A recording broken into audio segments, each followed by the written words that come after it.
ಮಳೆ ಬರಂಗೈತಿ, ನಿಮ್ಮ ಮಳೆ ನೆನೆಬಾರ್ದು. ಬಾಬಾ ಬಾಬಾ ಬಾಬಾ ಬಿಸಿಲು. ಏಯ್, ನೀ ಬಿಸಿಲಲ್ಲಿ ನಿಂತ್ಕೊಬಾರ್ದು, ಒಳಗೆ ಕೂತ್ಕೋ. ಎಷ್ಟು ಲವ್ ಅಲ್ವಾ ನಿಮಗೆ ನನ್ನ ಮೇಲೆ? ಅಯ್ಯೋ, ಆ ಥರ ಏನಿಲ್ಲ. ಮಳೆಯಲ್ಲಿ ನೆಂದ್ರೆ ಬಿಸಿಲಲ್ಲಿ ನಿಮ್ಗೆ ಬೇಯುತ್ರೆ ಮೇಕಪ್ ಹೋಗುತ್ತೆ ಅಂತ ಭಯ. ಹಲೋ, ನಂದೇನ್ ಮೇಕಪ್ ಹೋಗಲ್ಲ. ಬಿಸಿಲಲ್ಲಿದ್ರು ಅಷ್ಟೇ, ಮಳೆಲಿದ್ರು ಅಷ್ಟೇ. ಏನು ಮೇಕಪ್ ಹೋಗಲ್ವಾ? ಅದೆಂಗೆ? ಯಾಕಂದರೆ ನಾನು ಯೂಸ್ ಮಾಡ್ತಿರೋದು ಫೇಸಸ್ ಕನ್ನಡ ಅವರ ವಾಟರ್ ಪ್ರೂಫ್ ಪ್ರಾಡಕ್ಟ್ಸ್. ನಾನಿವತ್ತು ಮೊದಲಿಗೆ ಫೇಸಸ್ ಕನ್ನಡ ಅವರ ಅಲ್ಟಿಮೇಟ್ ಪ್ರೋ ಮೇಕಪ್ ಫಿಕ್ಸರ್ನ ಬಳಸ್ತಿದ್ದೀನಿ. ಆ್ಯಸ್ ಎ ಬೇಸ್ ಇದು ವಾಟರ್ ಪ್ರೂಫ್, ಹೈಡ್ರೇಟಿಂಗ್ ಜೊತೆಗೆ ತುಂಬ ಲಾಂಗ್ ಲಾಸ್ಟಿಂಗ್ ಕೂಡ. ಫೌಂಡೇಶನ್ಗೆ ನಾನಿಲ್ಲಿ ಫೇಸಸ್ ಕನ್ನಡ ಅವರ all day hydra matte foundation ಬಳಸ್ತಿದ್ದೀನಿ. ಇದು 3-in-1 ಫೌಂಡೇಶನ್. ಈ ಒಂದು ಫೌಂಡೇಶನ್ ಲೈಟ್ ವೆಯ್ಟ್, ಇದು ಮ್ಯಾಟ್ ಫಿನಿಶ್ ಕೊಟ್ಟರು 24 hours ಮಾಯ್ಶ್ಚರೈಸಿಂಗ್ ಆಗಿಟ್ಟಿರುತ್ತೆ, ಹಾಗೆ ಸನ್ಸ್ಕ್ರೀನ್ ಆಗಿ ಕೂಡ ಕೆಲಸ ಮಾಡುತ್ತೆ.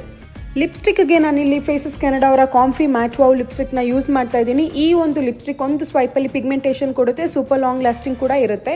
ಜೊತೆಗೆ ಫೈನಲ್ ಟಚ್ಗೆ ನಾನು ಮತ್ತೆ ಮೇಕಪ್ ಫಿಕ್ಸರ್ನ ಹಾಕೊಂಡೆ. ಇದನ್ನ ಚೆಕ್ ಮಾಡೋದಕ್ಕೆ ಅವ್ರ ಮುಖಕ್ಕೆ ನಾವು ವಾಟರ್ ಹಾಕ್ಬಿಟ್ಟು ನಾವು ಟಿಶ್ಯೂಲಿ ನಾವು ಒರೆಸಿದ್ರು ಕೂಡ ಮೇಕಪ್ ಹೋಗ್ಲಿಲ್ಲ. ನಿಮಗೂ ಈ ಪ್ರಾಡಕ್ಟ್ ಬೇಕಂದ್ರೆ ಕಾಣ್ತಿರೋ QR ಕೋಡ್ನ ಸ್ಕ್ಯಾನ್ ಮಾಡಿ ಮತ್ತೆ ಬ್ಯೂಟಿ ಪ್ರಾಡಕ್ಟ್ನ ಬೈ ಮಾಡಿ.